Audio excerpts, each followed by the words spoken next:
രണ്ടുപേരുടെ ജീവനെടുത്ത അപകടമുണ്ടായി 48 മണിക്കൂറിന് ശേഷം നടപടിയുമായി റെയിൽവേ മന്ത്രാലയം. ആൾക്കൂട്ട നിയന്ത്രണ ചട്ടങ്ങൾ നടപ്പിലാക്കുകയാണ് ലക്ഷ്യം. ആൾക്കൂട്ടത്തെ നിയന്ത്രിക്കാനായി പ്രാദേശിക റെയിൽവേ ഉദ്യോഗസ്ഥർക്ക് ട്രെയിനിംഗ് ഉൾപ്പെടെയുള്ള പദ്ധതികൾ റെയിൽവേ മന്ത്രാലയം നടപ്പാക്കുമെന്ന് അറിയിച്ചതായി ദേശീയ മാധ്യമങ്ങൾ റിപ്പോർട്ട് ചെയ്യുന്നു. യാത്രക്കാരുടെ സഞ്ചാരം സുഗമമാക്കാനായി തിരക്കുള്ള സീസണുകളിൽ സ്റ്റേഷനുകളിലെ നടപ്പാതയിൽ പ്രത്യേക നിറങ്ങൾ അടയാളപ്പെടുത്തും. ഹോൾഡിംഗ് ഏരിയ എന്നറിയപ്പെടുന്ന ഈ ഭാഗങ്ങൾ 60 റെയിൽവേ സ്റ്റേഷനുകളിലാണ് സജ്ജീകരിക്കുക. കുംഭമേളയുടെ ഭാഗമായി തിരക്കുണ്ടാകാൻ ഇടയുള്ള ഈ സ്റ്റേഷനുകൾ ഹൈ ട്രാഫിക് സ്റ്റേഷനുകളായി അടയാളപ്പെടുത്തും. ഇതിൽ പ്രയാഗ്രാജിലേക്ക് നേരിട്ട് ട്രെയിനുകളുള്ള 35 സ്റ്റേഷനുകളെ വാവൂമിൽ നിന്ന് വീക്ഷിക്കും.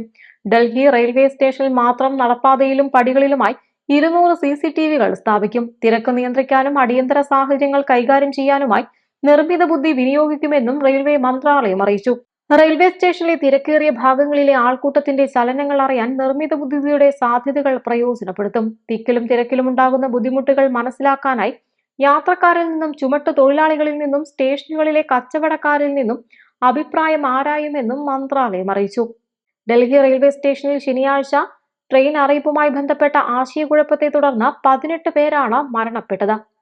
ഇതിൽ സ്ത്രീകളും 5 കുട്ടികളും ഉൾപ്പെടുന്നു.